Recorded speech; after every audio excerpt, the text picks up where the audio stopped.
இங்க அனன்யாங்கிற ஒரு பொண்ணு எம்காம் நல்லா படிச்சு யூனிவர்சிட்டியிலேயே கோல்டு மெடல் வாங்குறா.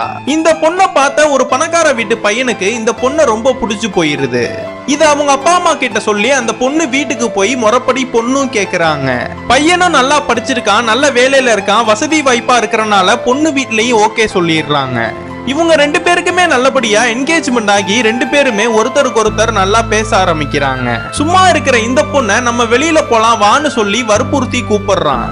இவன் வற்புறுத்தி கூப்பிட்டனால அந்த பொண்ணு அவன் கூட போறா. இவங்க ரெண்டு பேருமே சைக்கிள்ல போயிட்டு இருக்கும் போது ஒரு லாரி வந்து இடிச்சு இவங்க ரெண்டு பேருக்குமே ஆக்சிடென்ட் ஆயிருது. அதுல இந்த பையனுக்கு சின்ன சின்ன அடியோட தப்பிச்சிடுறான். ஆனா இந்த பொண்ணுக்கு ரெண்டு கையுமே போயிடுது. இதனா பாக்குற அந்த பையன் இந்த பொண்ணு எனக்கு வேணான்னு சொல்லி கலட்டி விட்டுறான். இந்த பொண்ணுக்கு சின்ன சின்ன விஷயம் பண்ணணும்னா கூட யாரையாச்சும் எதிர்பார்க்க வேண்டியதா இருக்கு.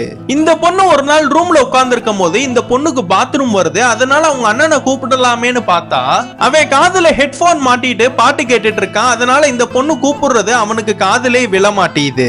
இந்த பொண்ணால கண்ட்ரோல் பண்ண முடியாம அந்த இடத்துலயே பாத்ரூம் போயிடுறா.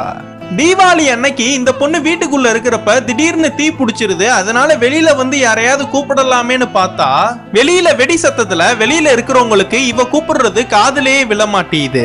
அதனால இந்த பொண்ணு ஃபயர் சிலிண்டர் எடுத்து கால்லே ஆபரேட் பண்ணி அந்த தீயனா அணைச்சிடுறா. இதனா பார்த்த இந்த பொண்ணு தனக்கு கை இல்லைன்னா என்ன கால் இருக்குன்னு காலையில எழுந்து பல்லு வளர்க்கறதுல இருந்து ட்ரெஸ் போட்டு சாப்பிடுற வரைக்கும் எல்லாமே காலாலேயே பண்ண ஆரம்பிக்கிறா.